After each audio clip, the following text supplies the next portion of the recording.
Well, welcome to Hero Motor Company, and we're always blessed here for the fun and exciting and the rare cars, and they don't get much rarer than this rather wonderful estuarial blue M3 Evo, but with a rather lovely added touch, and that's the Hartge aspect of this car, which I'll tell you a little bit about.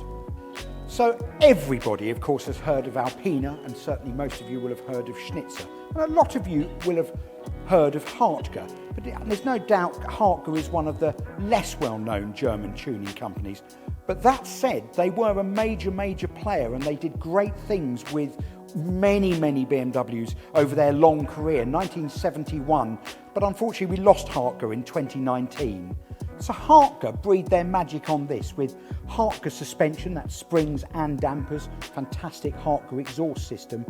The really important part though was the Evo engine, which was taken from 3.2 to 3.5 litre, and that upped horsepower from 321 to 350 horsepower.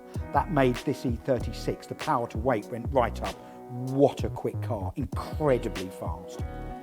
So I remember the continual debate 20 odd years ago from all us enthusiasts who loved our German tuning companies, and we were always bickering and squabbling about whether you would go for the Hartge wheel route, Alpina wheel route, Schnitzer route, Racing Dynamics, that was another great looking wheel from another tuning company. But for me, Hartge wheels just did it, they were lovely.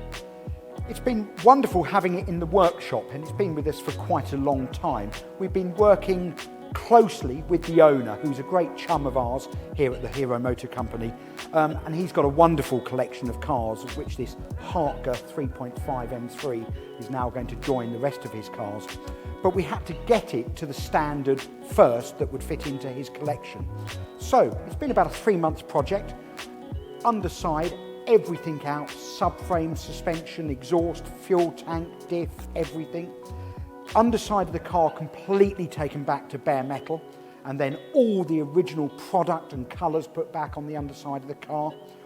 All of the suspension and steering components, everything underneath was then sent off for media blasting, for 2-pack painting in satin black, cadmium plating, to reassemble it then with every single ball joint, bush, gaiter, steering joint, an absolutely full underside detail, not just to make it look utterly beautiful underneath, but obviously to ensure that it's future-proofed and protected for the next 20, 30 years.